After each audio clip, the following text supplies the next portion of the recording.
What was Lomachenko playing at? If you agreed to fight your friend, because it seemed like COMMEY was his friend, you've got to put the friendship aside and put your man away if you have an opportunity to do so. And it seems like Lomachenko had a few opportunities to take COMMEY out, and he let him survive. I don't get that. Like, he landed a peach of a left hand in round 7 and floored COMMEY. And then he was looking at, I think it was COMMEY's corner. What, you're not going to stop the fight? You're not going to stop the fight? And he didn't show no urgency in trying to get COMMEY out of there. And in the 12th, he tagged COMMEY with some big body shots.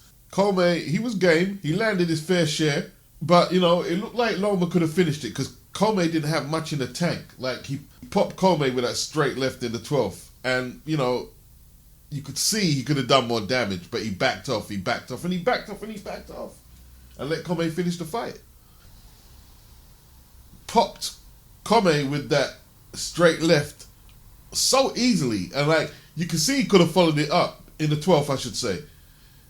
Don't get it confused though, this was a very good workout for Loma. This was a good workout. He was never under threat of losing, but it was a brisk pace, and he had to take some hard shots on occasion. But, you know, his defense, his guard was really good, blocking the shots, and the comparison in feet between the two couldn't have been wider if you had wanted it to be. COMMEY can normally land that long straight right and do damage. Against Lomachenko, it was ineffective, totally ineffective. Didn't get much opportunities to even throw it. Let's not be mistaken though, it's not just all this finesse boxing, he's actually a physically strong guy. And at times he was bullying COMMEY around the ring. Loma is still a live dog. I believe Devin Haney would give him fits. I do believe that. I think it would be a very closely contested fight. If Lou DiBella and George Kambosos are going to go on like they're the kings of swing because they got the multitude of belts, Devin should aim for Loma. You know, that would be a good fight. If Loma's up for it, that's the fight he should aim for. You beat Loma, Kambosos can strut around with all the belts he wants. Loma is still the best scout for any 135-pounder, in my opinion. Like, Bob's trying to match Loma with Shakur Stevenson with no belt on the line. What the stupidest fight ever. If Loma had any brains, he said, no, I want to fight Devin. Devin is willing to fight. I'll fight Devin. If Shakur was a Mexican prospect, Bob ain't going to put him in with Loma. You know what I mean? There's no need for Shakur to fight Loma. Not without a title on the line. If there's anyone listening and they're down with pimp culture, I don't mean to offend, but I've got to say what I've got to say. I've always hated that fucking pimp swag and that pimp talk. I don't know what it is. It just fucking pisses me off. I don't know what it is. And to see Jared Anderson looking like some degenerate from a badly made, low-budget blaxploitation film, in my opinion, is cooning. I call that cooning. You look like an idiot. His opponent, one fight ago, was TKO'd by the small, light-punching Shaundell Winters. But Jared got him out of there in 2. And as much as we're raving about his performances, he's only 11-0. He's only 22 years of age. We can't rush the kid. Can't rush him. Until he fights a live body, it's hard to say. It's hard to say. He looks good, though. He looks pretty good. My assessment so far with the boxing, keep doing what you're doing. But as for marketing yourself, the pimp culture, as a young black man in 2021, really? Put that away. Divisive, destructive, narcissistic bullshit. Put that away. Yeah, he landed a powerful right to the head of his opponent, and it was over. It was over. The opponent was overmatched, obviously. I think 2022, not necessarily a step-up year, but maybe so because he's so advanced above the level that he's fighting at. There is a danger of pitching him into fights that he's not having to think about what he's doing really, because the opponents are that much overmatched, and that can lead to bad habits and mistakes. So it's a difficult one. It's hard how to gauge how to match a prospect like a Jared Anderson, because he's only 22. You think, well, just let him keep doing what he's doing, but maybe he's advanced beyond that level and you can fast track him a little more. Now, he is a heavyweight, so you don't want to get this wrong. You know, you want to make sure that when you do step him up, it's at the right time. But we'll see. We'll see. We'll see. It depends on his ambition as well. I don't know, I've heard boxers at times sound slurred and then another time they don't sound slurred. So maybe it's something that is not necessarily always a consistent, these brain injuries. They may just reoccur. But Dave sounded a little slurred. And his gripe was with Eddie Hearn that in 2019, October, he was offered $300,000 from Frank Warren to fight Daniel Dubois. Eddie told him not to take it, I'll get you an easier fight for the same money. I shook on it, and that was that. Anyway, Dave the White Rhino, the White Rhino, yeah? Just make sure all of you are accusing me of being Hitler, because I call myself the Black Boxer on Twitter. Make sure you will go after Dave. You know what I mean? You can't put white in your name. I can't put black in mine. You two-faced pissheads.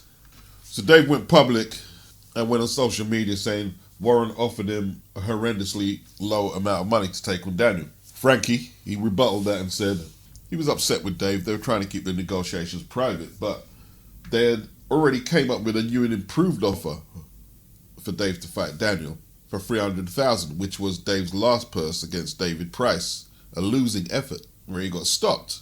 $300,000. Let's bear in mind, Dave had already lost to Dillian White, Luis Ortiz, never won a British title.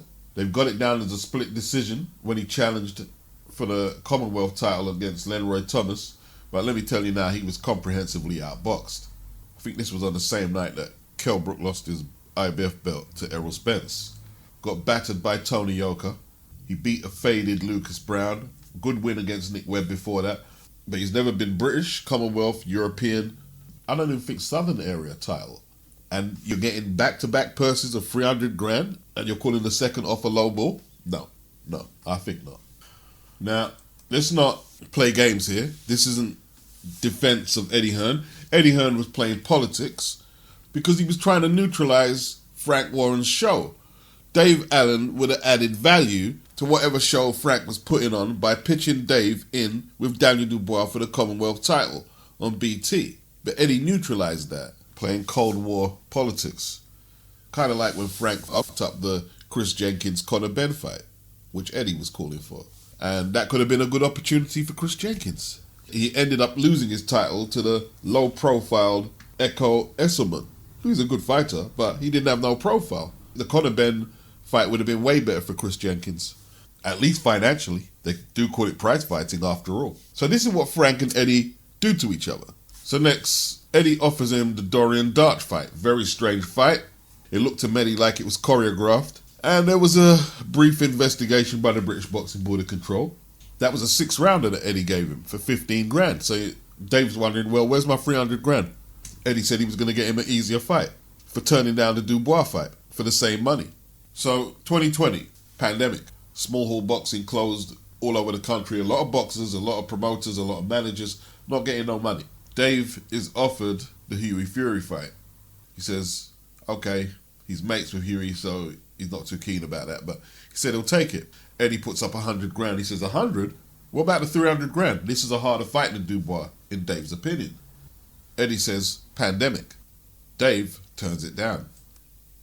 Then he came up with his story about the sparring session with USYK, where USYK had him out on his feet. He said that he lost a whole load of weight because he wasn't eating before the fight and that he wasn't right.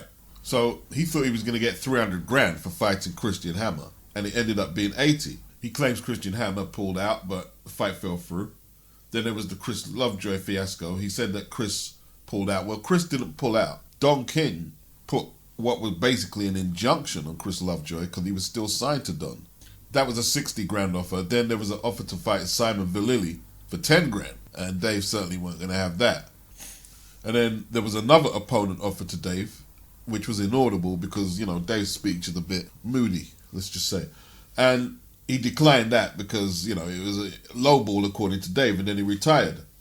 So like I said earlier, small hall boxing in the UK has took a big hit. And basically, Dave Allen has come back with Dennis Hobson on Fight Zone, which is basically small hall boxing. But right now, that's the highest scale of small hall boxing in the United Kingdom. So he's had one fight this year and one coming up on the 17th next week. He stopped Andrea Peace in 2 rounds. He had a record of 7-13 and 3. certainly a level below the opposition he was fighting on Sky. And his next opponent is 0-5-0. Now, for any fighter who fought on Frank Warren and Eddie Hearn cards, who was earning 300 grand purses, and I'm not saying they were regular. I mean, he earned, 11 grand and took 9 grand home for fighting Luis Ortiz. When he fought Dillian White, Dillian made 400 grand. I don't think Dave made the equivalent. When he fought Lucas Brown, Lucas got 350 grand. Dave got 50. But they're saying his net worth is between 1 million and 5 million. Now, he's had gambling addictions, self-confessed. But believe it or not, 50 grand is a big purse in the UK. It's actually a big purse. Most fighters don't get that kind of money. So when you've earned the likes of 300 grand or whatever his other bigger purses are, going on Fight Zone is almost like slumming it. And I don't want to say that disrespectfully. So Dave did sound a little aggrieved at Eddie Hearn. And that's fair enough, because he's going in there taking the punches. But my assessment was Eddie gave Dave a lot of chances that a lot of people don't think he deserved. Like, Dave wouldn't train for some fights and looked terrible in a lot of fights, and Eddie gave him a lot of chances. Disappointed. Very disappointed. You give him the opportunity, and I'm not, I don't mean to sound like an arsehole, but I'm just being honest with you, and he fucked it up. He was poor, he didn't put punches together, combinations together, he didn't really look fit. He was in town today going to meet people in the pubs on social media. You don't do that if you want to be a champion. You know what I mean? It's funny, and the reception he got was amazing. But if you want to be taken seriously, you've got to be professional and you've got to behave like a champion if you want to be a champion. But he doesn't know how to behave. He hasn't. The people who got around him have got to get hold of him and say, you can't do that, you do that. And he says, I don't want to sit in my room because I'll go mad in the room, I want to get out with people. You're burning energy doing that. You're walking all around town, you're having photos of people getting pulled around. He had a chance to win a Commonwealth title tonight, and he blew it. And it was there for him on a plate. Leroy Thomas boxed well, in my opinion, deserved the win. Carl Froch had Dave Allen up by 5 rounds. I didn't, I had Leroy Thomas win. Dave Allen didn't do anything. He leaned on him, hit him with the one shot. Leroy Thomas was consistently boxing him. And I gave him a racking, Dave. Because, he's got such a golden opportunity. But it's not just a case of he's not trying, he's trying. Sometimes he's not good enough. He's got a lot to learn. He's not a quality heavyweight yet. He's a nice bloke who can fight a bit. But tonight he could have won the Commonwealth title. You know what? I'm glad, all things considered, and with the fight, I'm glad he didn't get a decision. Because he didn't deserve it. And ultimately, he won't learn. If he'd have got a decision, he won't learn. I said to him and Michael Marsden, you will have a date next week from me. I ain't going nowhere. But you've got to act like a pro, be like a pro. And I reiterate, it's not that he's not trying. It's just that he's got to change. So get another chance with me, he'll come again. But it's up to him now. I can't, I haven't got time to go and live in Doncaster and hold his hand to go to the gym and go to a healthy eating place and learn about nutrition and live right and sleep right. He's got to do it on his own. He's the only one who can help him and the people around him. Eddie, thank you very much. Cheers. Like here, he says he didn't train. He didn't really train for the David Price fight. He said, if I couldn't take the game seriously, I don't know if this is Eddie talking to him, when I know if I beat David Price, I would fight Povetkin and then be one fight away from fighting Anthony Joshua. When was I ever going to take it seriously? It's just not in me. Some people say Eddie gave him too many chances. And I think a little vindictiveness came out of Eddie when he got the offer from Frank Warren to fight Dubois. Well, hold on there. You said you didn't train for the David Price fight. You didn't train for that fight and that fight. I'll give you this chance and that chance to come back. And now you're going to go over there, take 300 grand to help build up Frank Warren's event, my rival. I think something was telling Eddie, well, look how loyal I've been to you and you want to go over there for 300 grand? Look how many opportunities I've gave you. You've earned a decent living from being a boxer considering Dave Allen's ability. A lot of people didn't want to see Dave Allen on Sky. They thought they were getting shortchanged. Now, he did have some very good wins, like Nick Webb and a body shot finish against Lucas Brown. Like, if that had been Ricky Burns and he had an opportunity to fight on another network, someone who gave his all every time Eddie got him a fight, I don't think Eddie would have did that. You could make the other case, perhaps Eddie was looking out for him, knowing that after the beating he took against David Price, when they had to put the oxygen mask on his face post-fight, going into a Daniel Dubois fight wasn't that good for him. So maybe he was saving Dave from himself. And then the pandemic came. And in that period, Dave wasn't the only fighter who was offered work on the provision of a pay cut.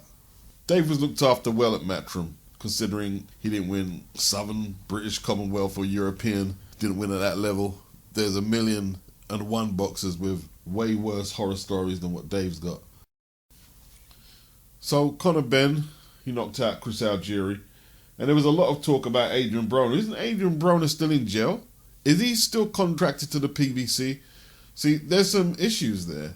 Now, just like Frank and Eddie will stop a cross-promotion fight, sometimes they have them. You know what I mean? Like you had Felix Cash Matchroom versus Denzel Bentley, Queensbury. Felix Cash won. Sometimes we get them. But this is what promoters do. When Dave Allen was supposed to fight Chris Lovejoy, Don King stopped Chris Lovejoy fighting because he was legally contracted to him. And he basically wasn't going to let Eddie fill out his card with his fighter, even though Chris had been inactive for ages and Don didn't get him any work. You know, the next time we saw Chris in the ring, he was getting beaten up by Manuel Char for that lower tier WBA strap. People were screaming at Don, oh, why don't you let him fight? Why don't you let him fight? Because if he goes back to Don with another L on his record, a knockout loss, that makes him harder to market for a fight against Manuel Char for the lower tier WBA belt, or anyone else for that matter. But here's the thing, with Adrian Broner, right? Adrian Broner still has a little bit of pop in terms of mileage because he's never been stopped and he's been in there with some good names and he can always draw attention. If Al has any ties on Adrian Broner, is he just going to let Eddie use Adrian as cannon fodder for Conor Benn and then go on to make Conor a big pay-per-view star over here? See, Al is aware of all these things after allowing Charles Martin to sell his belt to AJ. Al's fully aware of that right now. You see, if Heyman is going to allow Adrian Broner to get cashed out, well, why wouldn't he make it be against Boots Ennis or Errol Spence or a PBC fighter? Fucked up business, but business it is. Conor Benn is one of the most exciting fighters in the United Kingdom right now.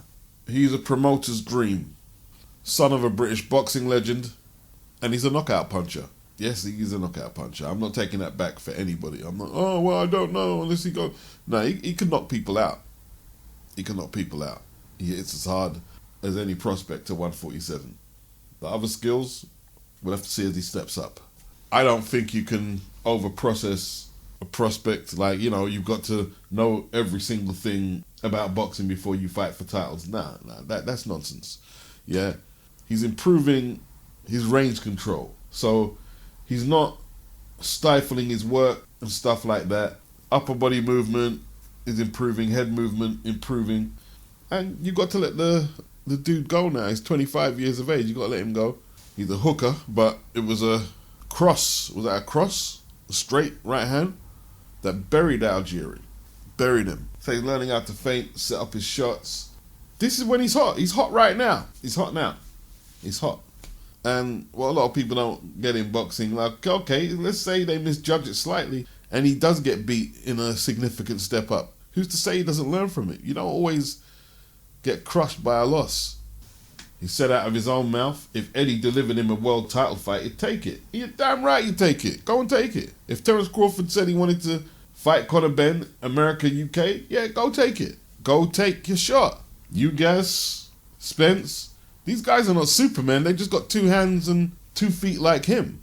Ben is one of the hardest punchers in the division. He's got a puncher's chance against anyone. You can't keep boxing and training and boxing and training until I get as good as Crawford. Because who is as good as Crawford? You got to step up on the day and take your opportunity. Keeman AGYARKO took on an American who was 14-0, Noel Larios Jr. And, he gave him a decent test. He was stopped in the 9th. AGYARKO showed good patience and punching power. The stoppage, however, was a little premature for my liking. You could say the same for the Joe McGrail fight against Francisco Rodriguez. Good performance by Joe, a local lad, Liverpool. But they stopped that one a little too early. I don't think his opponent was going to win, but there you go. Robbie Davis Jr., he knocked out Hank Lundy in 2. What I was shocked at was the size difference at the weigh-in between Robbie Davis Jr. and Hank. Robbie just towered above him, man. Towered above him. Hank was taken out through the ropes, basically. They gave him a 10 count, but if you go through the ropes, it should be longer, shouldn't it? But he was in no fit state to fight on. Like, his legs was doing the funny dance and all that when he caught the first right hand, and he just never recovered. And that has to be Robbie Davies's career best performance so far. It surely has to be. He's no spring chicken himself at 32. I don't know where Hank Lundy goes from here, from Philly. He's always been a good competitive fighter with good skills, but he got his payday. I don't know where he goes from here. I really don't. Katie Taylor against Sharapova. She won a 10-round decision. Katie's undisputed at 135. And look, it was a UD. I just find it hard to separate Katie from a lot of her opponents with the quality of her punches. Like, Katie must be one of the most untidy punchers at such a high level, male or female. Like, the fight looked a lot closer to me.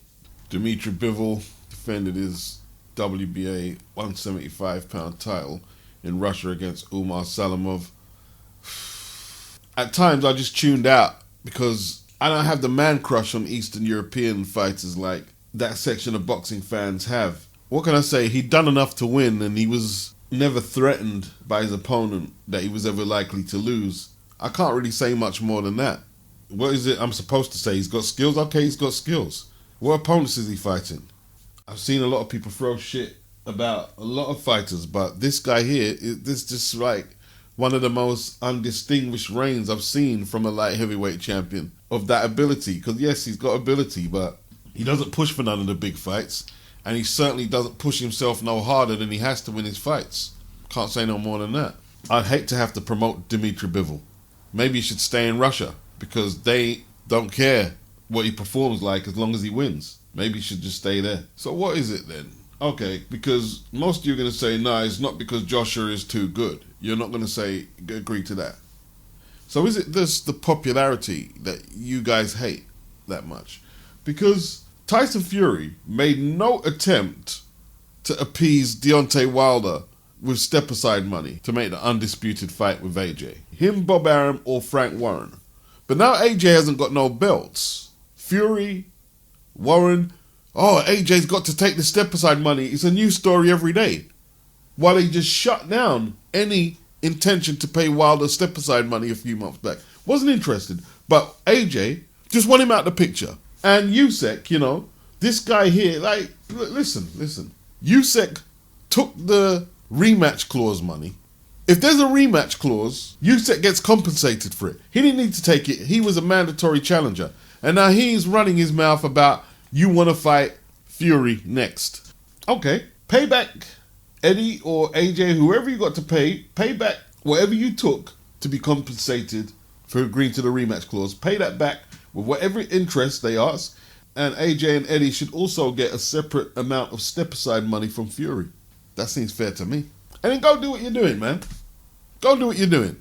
Bob had a location, a date, nearly a day after the arbitration was adjudicated in favor of a Wilder and Fury fight. Date and location and everything. A day after or so. Is it AJ or is it Eddie? I think it's Eddie, I think it's Eddie. They just want to freeze Eddie out of all opportunities, man. So it seems like even the Ukrainians are on it now. Let's freeze Eddie out of everything. Shit's getting ridiculous. AJ's a businessman. So why is Dylan still in arbitration trying to get a fair slice of the split with Tyson Fury? You want 80%. And what does Dylan have in common with Anthony Joshua? They're both promoted by Eddie Hearn. I'm sure it's the Eddie Hearn factor which is causing such issues in making a lot of these fights.